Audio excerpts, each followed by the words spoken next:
څومره چې موږ د الله په لار کې او په جهاد کې او په هجرت کې وکړېږو هغه عمر موږ ډېر خوشحالي هغه عمر زموږ زړه ته سکون او تسلي ډېره ملاويږي هغه عمر زموږ روح چې کوم دی دا تازه کیږي ولې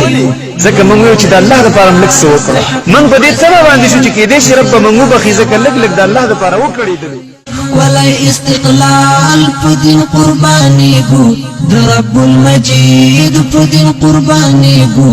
د رب المجید کله چې سره د جهاد په صف کې نه وي به سره ځان له تاویلات کوي ځان دوکه کوي مختلفو طریقو باندې او کله چې دې صف تراشي کنه به تا ته پته لګي چې ولې جهاد غوړه دی جهاد ځکه غوړه دی چې شپه ورځ د مرګ په انتظار برادر باندې ډرون ګرځي هیڅ امید په دنیا کې نه هیڅ امید د رب المجید رب مو یو الله دی نشته بل معبود نشي ختم ویمم هیڅ د وخت نمرود وجنو تل تر تلا جهاد ته راځي هجرت کې څنګه ته ځي دا نیت بکې چې د الله دین چې کوم دی هغه چت شي په دنیا خیر دې زما وینې توي شي خیر دې زړه زخمی شمه خیر دې زړه چې کوم دی زما سر دې په کې لاړ شي زما سر دې خاوري ریشي خیر دې زړه دنیا نه لاړ شم ما نه دوستان او یاران او ملګری او د مور او پلار او بچي او خزه هر څه پاتې شي کله او قبيله او علاقه دې نه پاتې شي دنیا دې نه پاتې شي چې د الله رب العالمین پاک دین د الله په ځمکه باندې کړه متکل دی زبتر اقصا مات بیا يهود کړو او هم نصارا لمن سار ملدا مرست د مولا په دین قرباني ګو من چې کله دې سخت نه راوته من چې کوم دې لګ لګ تاویلات ځان لکول چې کله راوته نو د سخت مړي د هغه عمل او د چته برابرۍ الله رب العالمین قانون دا دی کوم عمل کې چې د خواهش خلاف ډیر زیات هغه عمل د الله په دربار کې ډیر زیات قبول او د دین د خواهش خلاف ورزي بل نشته چې سړی راولږي او خپل ویني چې کوم دی الله ته پیش کړي سر چې کوم دی د الله دین ته پیش کړي شپه او ورځ مرګ ته تیاری د الله له وجه لازم پزړو کې مستی دی جذبی هر ځای مشرنګيږي تور او نيزي خلاص خو لا ندي غشي او لندي الله رب العالمین به مجاهدینو تاسو له څه کورونه درکې طیبتن هغه کورته وي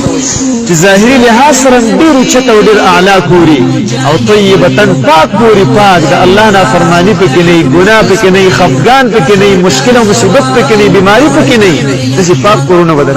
استقلال په دین قرباني ګو د رب المجید په دین قرباني ګو د رب المجید موحدین یو رب مودی رحمان دین زمونږ اسلام دی الله دې موږ ته د شهادت نه محرومي زما عزت زما دې پر رب باندې قسمي مزید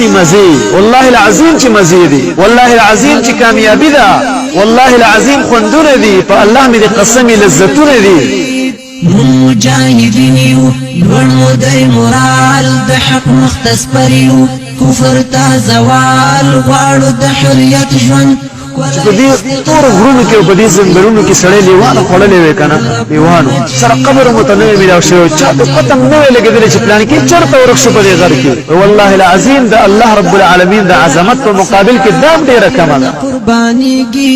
زمون هر شباب یو کفر نړۍ ته قهر او عذاب په دین قرباني ګو د رب المجید په دین قرباني ګو د رب المجید دلته چې بجول کې کوم خون دې زما دې پر رب باندې قسم چې دا خون په دنیا کې یو ځکه پیدا نه کوي والله دلته سکون دی والله دلته عزت دی والله مې قسم دلته شرافت دی رب العالمین مې قسم دلته د حریت او د آزادۍ ژوند دی دلته زمون هر یو مجاهد او هر یو مجاهد بادشاہ دی بادشاہ زمون هر یو مجاهد او هر یو مهاجر چې کوم دی دا ملک دی دا سردار دی د ذلت او جامع الحمدلله من است دی ولاندې پرېخ دی د الله په فضل او کرم سره دلته د الله د شریعت او د الله د دین د قید او د غید بل نه بغیر بل قید نشته دی دلته زما عزت مند او د طاغوت او د مرتد او د کفار تسلط او حکمرانی نشته دی دلته دا تاسو نشته دی چې لکه تاسو او د کم نه راغلي مجاهدین یو ورنو دای مورال د حق مختص پریو الله رب العالمین دې زمونږ وینه په خپل شریعت باندې کوي الله دې زمونږ د وینه بنیاد کې دې شریعت لپاره په دې باندې الله رب العالمین د شریعت د عمارت وکړي الله رب العالمین دې زمونږ سترګې د الله په دشمنانو باندې یخي